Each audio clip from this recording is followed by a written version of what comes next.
ChatGPT Plus is free for college students through May. Here's the thing. You've got a lot to do between now and then. Studying for finals, writing papers, trying to keep your life on track, and ChatGPT can help with all of it. It can quiz you for your econ exam, make a study guide from your French notes, plan out your meals and study breaks. It can get really specific on how you like to learn. It can even help you come up with ways to stop procrastinating. So from now until summer break, take advantage of all the ways ChatGPT can make your life easier. Restrictions apply.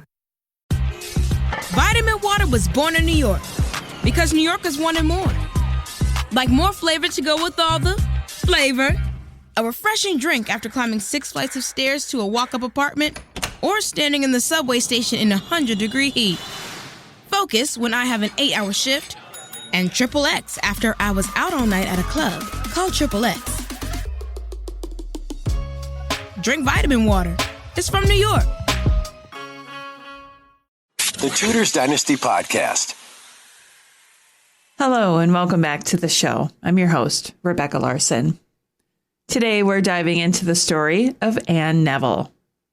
Born into one of the most powerful families in 15th century England, Anne's life was anything but ordinary. She was the daughter of Richard Neville, the Earl of Warwick, who was famously known as the Kingmaker, and through marriage she became the Duchess of Gloucester, and later Queen of England. Her story takes us through a time of political turmoil, shifting loyalties, and personal loss. From her early days sheltered in sanctuary to her marriage to Richard, and finally her role as queen during one of the most challenging periods in English history. Anne's life reveals much about the era she lived in and the strength she quietly held. Born on the 11th of June, 1456, in Warwick Castle, Anne Neville entered the world as the youngest daughter of Richard Neville and his wife, Anne Beauchamp. Despite inheritance laws favoring male heirs, Anne and her elder sister, Isabel, were exceptional matrimonial prospects, co-heiresses to the immense fortunes tied to the earldoms of Warwick and Salisbury. At the time of Anne's birth, her father had already forged a powerful alliance with the Duke of York. Within a few short years, his political maneuvering would help install York's son, Edward, on the throne, displacing the reigning Lancastrian king, Henry VI. Anne spent her formative years at Warwick Castle in the company of her mother and sister. Her first known appearance on the public stage occurred in 1465. At the lavish enthronement banquet of her uncle, George Neville, as Archbishop of York. Amongst the guests was Richard, Duke of Gloucester, the youngest brother of King Edward IV, who had recently become a ward in Warwick's household. A year prior, tensions had flared between Warwick and the king, largely due to Edward's marriage to Elizabeth Woodville. The arrival of a new queen with numerous unmarried sisters greatly reduced the number of strategic marriage alliances available to Warwick's daughters. In response, Edward may have entrusted young Richard and Francis, Lord Lovell, to Warwick's care as potential husbands for Isabel and Anne. Warwick aimed to marry Isabel to the Duke of Clarence and Anne to the Duke of Gloucester. Though canon law posed no barrier, King Edward opposed Clarence's match. Warwick defied him, securing a papal dispensation and winning Clarence's support. But tensions with the king escalated. Richard remained loyal to Edward and left Warwick's household, leaving Anne's future uncertain. Clarence's marriage to Isabel in 1469 sparked rebellion.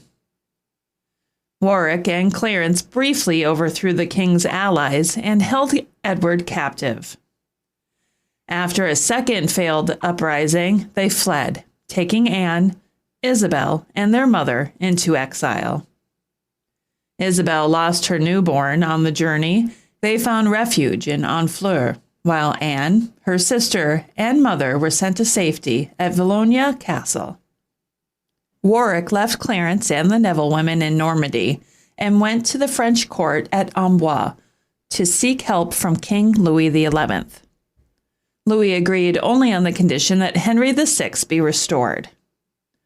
Warwick returned to Queen Margaret of Anjou and her son, Edward, Prince of Wales. To seal the alliance, Anne was betrothed to Edward, Prince of Wales, who happened to be her first cousin. They awaited papal dispensation for the marriage and were finally wed in December 1470, when Anne was just 14. Soon after, the Lancastrian party sailed for England. Delayed by storms, they didn't land until April 1471, which was just in time to see Warwick killed at Barnet and the Lancastrians defeated. At the Battle of Tewkesbury, Prince Edward was slain. Anne and Queen Margaret were captured and taken to Coventry, where Anne was placed under the care of her sister Isabel and brother-in-law George, Duke of Clarence. Following the downfall of Anne's parents, her mother was placed under guard, and Anne left without inheritance. The Neville lands were granted to Richard, and Anne's personal inheritance given to her brother-in-law, George. In early 1472, Richard obtained royal permission to marry Anne, though Clarence initially resisted, allegedly hiding Anne in London disguised as a kitchen maid. This episode is brought to you by Temptations Cat Treats. Your cat will come running for the perfectly irresistible Temptations Creamy Puree and Temptations Lickable Spoon Cat Treats. The best time to feed lickable cat treats to your cat is anytime. Feed by hand for a playful moment, in a bowl for a creamy treat, or as a topper to make mealtime fun. Visit temptationstreats.com to learn more. After Anne was placed in protective custody, a papal dispensation was sought due to her prior marriage to Edward of Lancaster. The exact date of their marriage is unclear, but Anne was Duchess of Gloucester by late 1472 or early 1473.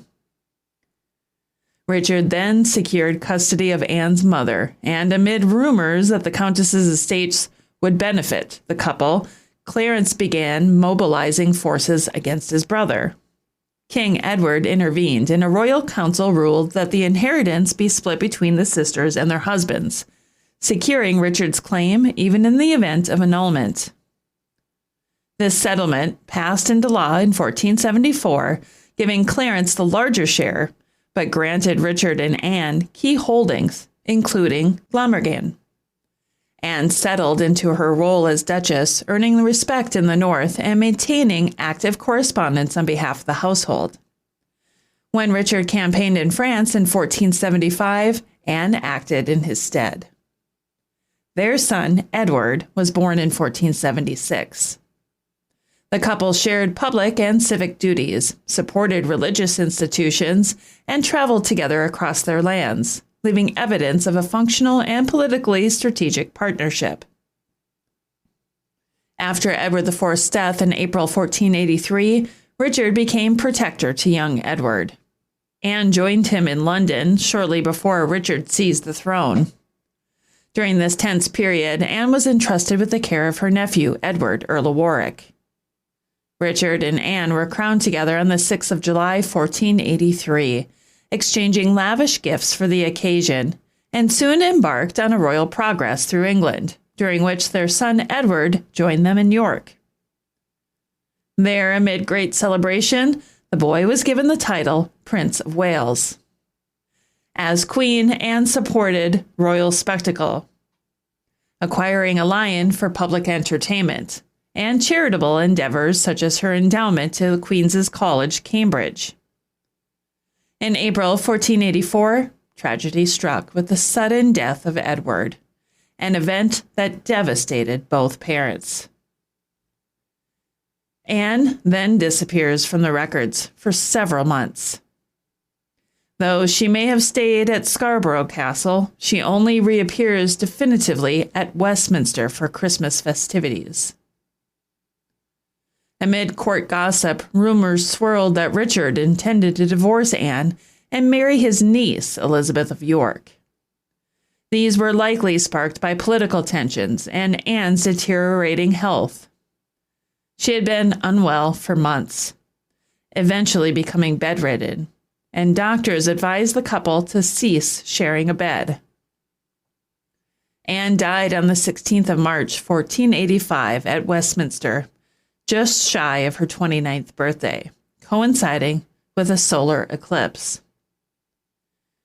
She was buried in Westminster Abbey with full royal honors. The Venetian Senate praised her piety, virtue, and prudence. 2 weeks later, Richard publicly denied any role in her death or plans to wed Elizabeth of York. Anne Neville's life was shaped by the turbulent politics of her time, but she was more than just a figure caught between powerful men. Through her marriages and her role as queen, Anne demonstrated resilience and influence, quietly navigating the challenges she faced. While history often overlooks her, her story offers valuable insight into the complexities of 15th century England and the women who lived through its upheavals. Thanks for joining me today. I hope you enjoyed our journey into the past and maybe even learned something new along the way. If you liked what you heard, don't forget to subscribe, leave a review, and share the episode with fellow history lovers. If you'd like to support the show and get access to exclusive perks, including bonus content, behind-the-scenes updates, and commercial-free episodes, please consider becoming a patron on Patreon. Your support helps keep the podcast going and ensures that I can keep bringing you the stories and interviews that you love. You'll find all the links in the show notes and more at tutorsdynasty.com or on social media as Tutors Dynasty and beyond. Until next time, keep questioning, keep exploring, and as always, stay curious about the past. The Tutors Dynasty Podcast.